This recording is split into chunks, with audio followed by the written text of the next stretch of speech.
Hello दोस्तों, कैसे हो आप लोग। तो दोस्तों, आपका इस लेक्चर में बहुत बहुत स्वागत है। तो आइए पहला क्वेश्चन देखते हैं।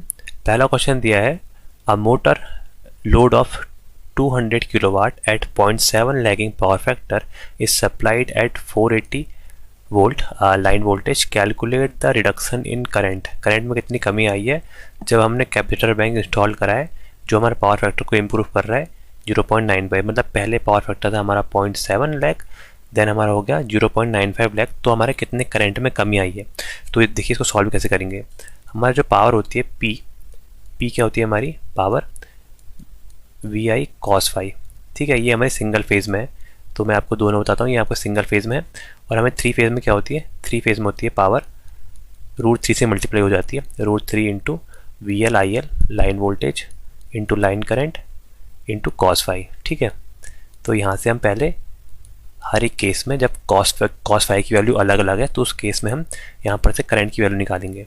तो देखिए, केस 1 लेता हूँ। जब हमारी आपकी कॉस फाई की वैल्यू क्या है, जब हमारी कॉस फाई की वैल्यू है आपकी 0.7।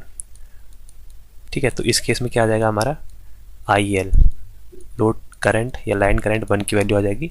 पी जो है हमारा 200 किलोवाट, 200 अपॉन 200 मतलब 3 जीरो और आ जाएगी, किलो का मतलब, upon √3 into V L. Line voltage है आपकी 480 और कॉस फाई है 0.7। तो इसको सॉल्व करेंगे तो हमारा आ जाएगा 343 एम्पियर, 343 एम्पियर। ठीक है, अब सेकंड केस में देखेंगे। सेकंड केस में करंट की वैल्यू क्या आएगी। सेकंड केस में जो हमारे करंट की वैल्यू आएगी IL2, वो आएगी आपकी, क्योंकि पावर सेम है, पावर क्या आ जाएगी 200 किलोवाट, 200 के पीछे 3 zero, upon √3 into V L. Line voltage है आपकी 480, 480 480 इंटू कॉस फाई की वैल्यू है इस बार 0.95। तो इसको हम सॉल्व करेंगे तो हमारा अप्रॉक्सीमेटली आ जाएगा 253 एम्पियर। तो कितना हमारे करंट में चेंज हुआ है हमें ये बताना है। तो इसके लिए क्या करेंगे, हम आई की जो वैल्यू निकालेंगे, आई एल की वैल्यू आएगी जो हमारे पहले केस में थी। पहले केस में थी 343, 343 में हम माइनस करेंगे 253 का। 343 माइनस 253 कितना हो जाएगा 90। क्या आ जाएगा फिर 90 एम्पियर। करंट की वैल्यू 90 एम्पियर, आंसर डी। आइए अगला क्वेश्चन देखते हैं। अगला क्वेश्चन दिया है, a 3 phase load of 100 kilowatt at 0.6 lagging power factor is connected to 400 volt. Calculate the KVAR। हमें KVAR मतलब Q की वैल्यू बतानी है। When star connected capacitor bank is required to improve the power factor to 0.9। पहले 0.6 था power factor, फिर 0.9 हो गया। तो पूछा इस केस में हमारी Q की वैल्यू क्या आएगी। तो Q की वैल्यू क्या होती है, Q की वैल्यू होती है हमारी P इंटू 10∅1 माइनस 10∅2, 10∅1 माइनस 10∅2। तो यहाँ से हमें क्या करना पड़ेगा, यहाँ से हमें 10∅1 और 10∅2 की वैल्यू निकालनी पड़ेगी, क्योंकि P की वैल्यू तो 100 किलोवाट गिवन है। तो आइए पहले हम 10∅1 10∅2 की वैल्यू निकालते हैं। तो हमें क्या दिया है, cos ∅1 दिया है, मतलब cos की वैल्यू दी है पहले केस में, वो है हमारी 0.6। तो यहाँ से हम 10 की वैल्यू निकालेंगे। तो यहाँ से 10∅1 की वैल्यू क्या आ जाएगी, 10∅1 की वैल्यू आ जाएगी हमारी 1.33, 1.333। कैलकुलेटर वहाँ मिलता है, आप उसके थ्रू इसको इजीली निकाल सकते हैं। cos ∅2 हमें दिया है आपका 0.9। तो यहाँ से हमारी 10∅ की वैल्यू कितनी आएगी, 10∅2 की वैल्यू आ जाएगी 10∅2, 10∅2 की वैल्यू आएगी हमारी यहाँ से 0.483, 0.483। ठीक है, तो यहाँ से ∅1 और ∅2, 10∅1 10∅2 की वैल्यू आ गई। अब इस आपके फॉर्मूले में हम पुट कर देते हैं। तो यहाँ से P की वैल्यू है हमारी 100 किलोवाट, 100 लिखते हैं। 10∅1 की वैल्यू है 1.333, 1.333। 10∅2 की वैल्यू है आपकी 0.483, 0.483। ठीक है, तो ये कितना आ जाएगा 100 इंटू ये कितना आएगा आपका 0.848। तो यहाँ से हम मल्टीप्लाई करेंगे तो हमारा आ जाएगा 84.8। ये किलो में था तो ये भी किलो में आएगा, kilo volt ampere reactance KVAR।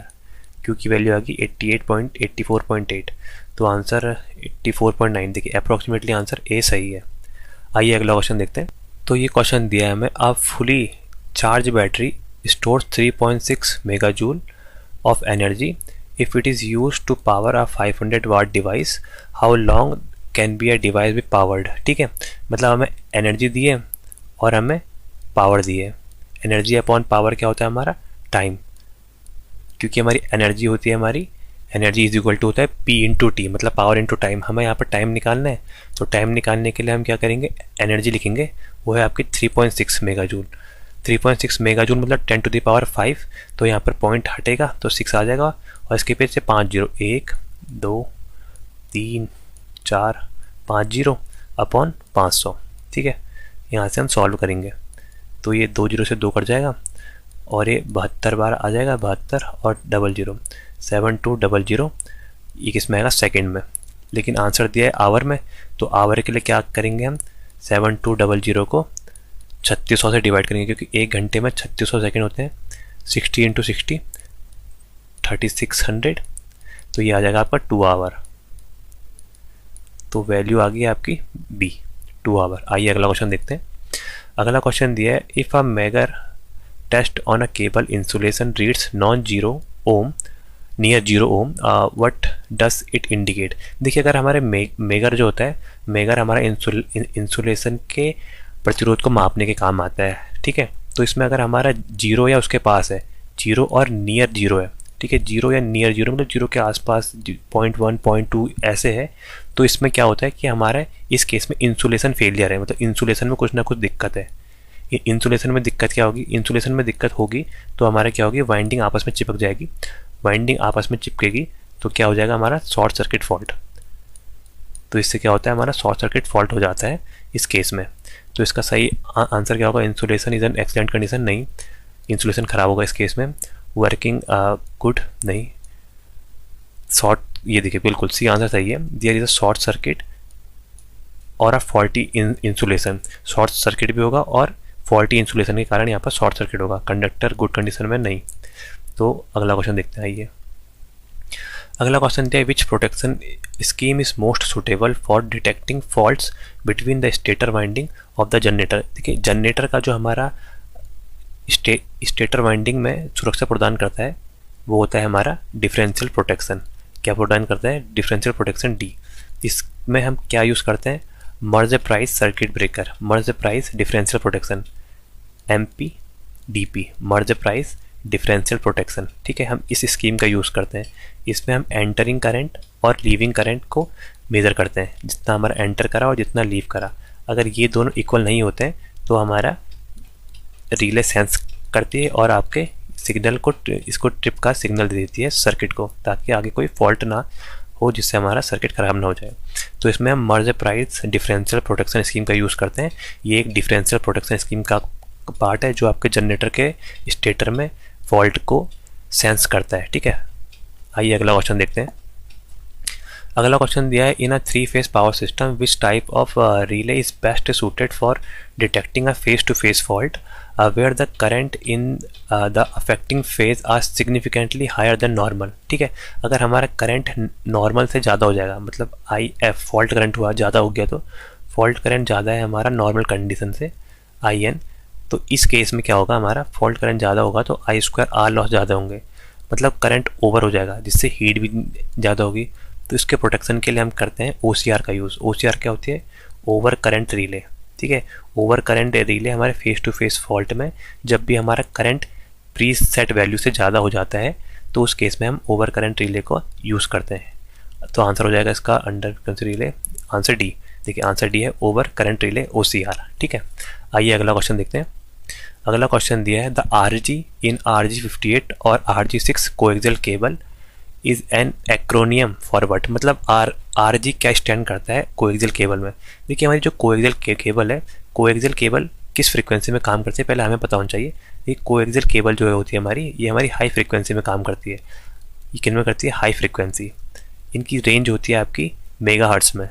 ठीक है, रेंज होती है इनकी मेगाहर्ट्ज़ में, मेगाहर्ट्ज़। तो मेगाहर्ट्ज़ में जो होती है मेगाहर्ट्ज़ टू गीगाहर्ट्ज़, इतनी हाई में ये काम करते हैं। तो ये होती है हमारी रेडियो फ्रिक्वेंसी, ठीक है। तो ये किस में काम करते हैं, रेडियो फ्रिक्वेंसी। कोएक्सियल केबल को हम रेडियो फ्रिक्वेंसी के हिसाब से क्लासीफाई करते हैं। और यहाँ पर आरजी का फुल फॉर्म क्या है, जो हमारा आरजी है इसका फुल फॉर्म होता है रेडियो ग्रेड, ठीक है। हमारे एक फ्रिक्वेंसी का ग्रेड बना रखा है हमने, जिसको हम बोलते हैं रेडियो ग्रेड। इसके हिसाब से हमारी कोएक्सियल केबल का प्रकार आता है। Type of coaxial cable is defined according to RG. तो आरजी का फुल फॉर्म है रेडियो ग्रेड। वहाँ पर हमारे कोएक्सियल केबल डिफरेंट टाइप के आते हैं, RG58, RG6, ऐसे बहुत सारे उसके ग्रेड के हमारे कोएक्सियल केबल आते हैं। आइए अगला क्वेश्चन देखते हैं। अगला क्वेश्चन दिया है, the velocity factor of a coaxial cable is the ratio that compares the speed of a signal in the cable to what, ठीक है। मतलब वेलोसिटी फैक्टर हमसे पूछ रहे क्या होता है। वेलोसिटी फैक्टर जो होता है हमारा, ये होता है वेलोसिटी ऑन सी, वेयर सी क्या होता है, हमारी speed of light in vacuum. Vacuum में हमारी स्पीड ऑफ लाइट होता है। तो ये रेशियो किसका आ गया, वेलोसिटी फैक्टर होता है हमारा velocity upon speed of light. तो आंसर क्या हो जाएगा, A, speed of light in vacuum, ठीक है। अगला क्वेश्चन देखते हैं। अगला क्वेश्चन है, what is the primary characteristics that define a fractional horse power motor. FHP को कौन डिफाइन करता है। देखिए एफएचपी क्या है, फ्रैक्शनल हॉर्स पावर। मतलब फ्रैक्शन मतलब क्या होता है, एक हिस्सा। हॉर्स पावर, एक हॉर्स पावर का हिस्से को हम बोलेंगे fractional horse power.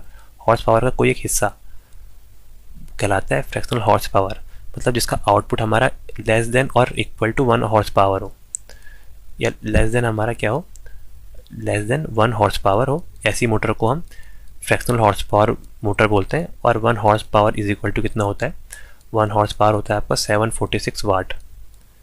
1 horse power is equal to 746 watt. तो इसका आंसर क्या हो जाएगा, servo motor the output power is less than 1 horse power. Answer B.